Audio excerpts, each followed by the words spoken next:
Fitheidstest voor senioren. 16e seminar Ronde Tafel.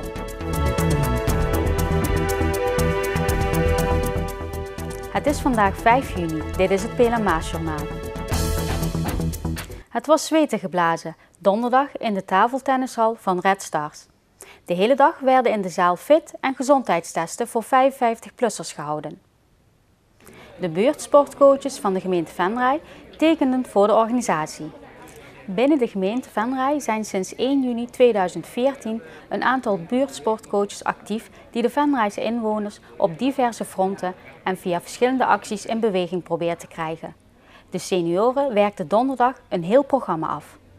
Ja, alle vitale functies worden in eerste instantie gemeten. Dus een stukje bloeddruk, longcapaciteit. Vervolgens gaan ze wat simpele testjes doen, zoals de lenigheid van de hamstring, reactietestje, een bloktransfertest, lenigheid van de schouder. En ze eindigen met een conditioneel gedeelte of een wandeltest of een fietstest, de A-strandtest. De buurtsportcoaches kregen bij de testen steun van leerlingen van het Highland College en een aantal partners.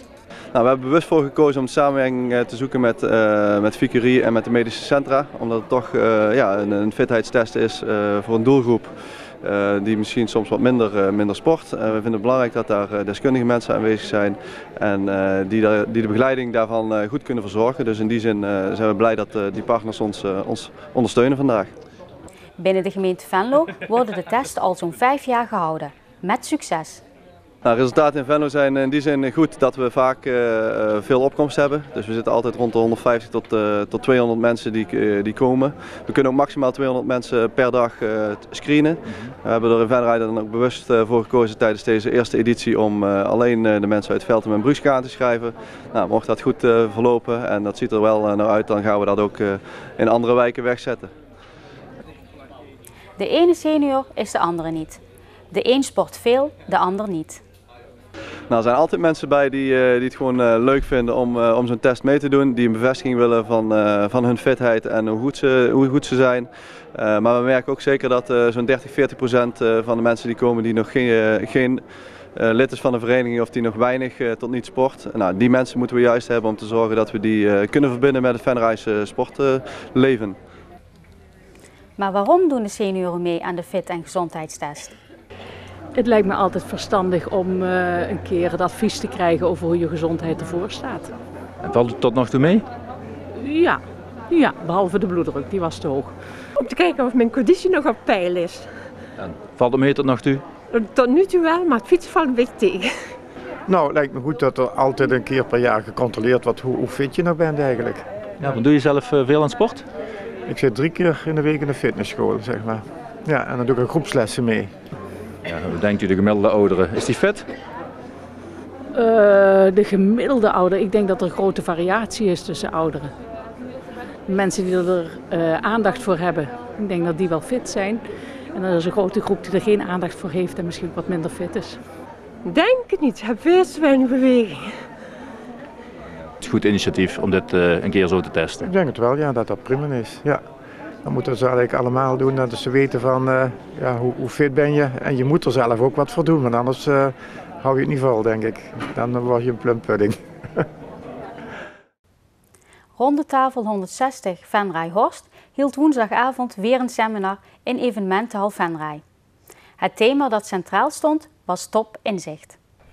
Ondernemers en beslissers uit het bedrijfsleven genoten tijdens deze avond onder leiding van dagvoorzitter Bart van der Sterren van de verhalen van 2 sprekers, avonturier Wilco van Rooyen en trendwatcher Ajit Bakas.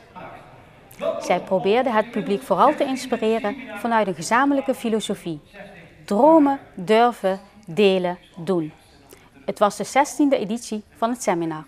Jaarlijks organiseren we dat om aan fundraising te doen, zodat we de middelen die we op zo'n avond ophalen de rest van het jaar kunnen besteden aan lokale goede doelen. De Ronde Tafel Horst Venray is een club van circa 20 ondernemers uit de regio. Het is nu een groep ondernemers, ondernemenden die tot hun 40ste er bewust voor kiezen om vriendschap op te bouwen, om kennis en kunde te delen en om iets goeds te doen voor de samenleving. De serviceclub zamelt met dit jaarlijks evenement geld in voor grote en kleine initiatieven in de regio. Ik kan er een aantal opnoemen, want het zijn er heel veel, grote dan wel kleine. Samen met de juniorkamer, wat ik net ook vermeldde, hebben we speelvlak opgezet, een mooie stormbaan, ook in samenwerking met de Royse Wissel. Het hoofddoel van vanavond is het Zorghuis in IJsselstein. Daar hebben we de opbouw gesponsord voor een bus, een personenbus die ook toegankelijk is gemaakt voor mensen in een rolstoel. Zodat zij van A naar B kunnen gaan. Daarnaast hebben we nog een aantal kleinere doelen. Stichting Jarige Job bijvoorbeeld hebben we 40 pakketten, verjaardagspakketten ter beschikking gesteld voor kinderen die in de gemeente Venray onder de armoedegrens leven. Zodat ook zij een leuke verjaardag kunnen hebben.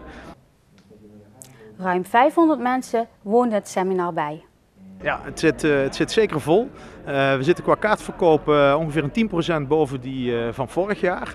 Wat leuk is om te zeggen dat er heel veel nieuwe gezichten zijn. Dus ook de opkomende ondernemers weten het seminar te vinden. We zitten vanavond met ruim 500 mensen in de zaal.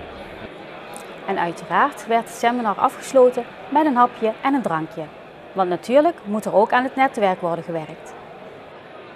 Komend jaar trekt de gemeente €653.000 uit om te investeren in de sportaccommodaties van hockeyclub MHCV en de korfbalverenigingen De Peelkorf en Oranje-Wit. Na enkele jaren vertraging lijken de IJsselsteinse korfbalclub De Peelkorf en het Leunse Oranje-Wit nu toch de beschikking te krijgen over een kunstgrasveld. Het meeste geld gaat naar de hockeyclub. De gemeente wil ruim 5 ton steken in de verouderde accommodatie. In de voorjaarsnota is voor 2 kunstgrasvelden voor korfbal €131.000 uitgetrokken. Dit is de bijdrage van de gemeente, die 2/3 deel van de kosten betaalt. De Peelkorf en Oranje-Wit moeten zelf ieder 1/3 deel voor hun rekening nemen. Tot zover dit PLMA-journaal.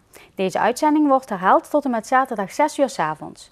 Morgenavond is er een nieuwe uitzending van Venray van Toen te zien. Weer of geen weer, bij ons is het altijd vakantieweer. Vannacht is de kans op regen- en onweersbuien groot. Het kwik blijft hangen op 16 graden. Ook in de ochtend is de kans op buien aanwezig. Daarna wordt het vrij zonnig en circa 24 graden met mogelijk een stapelwolk. Zondag blijft het droog en zo'n 22 graden warm. Ik wens u een fijn weekend en tot de volgende keer.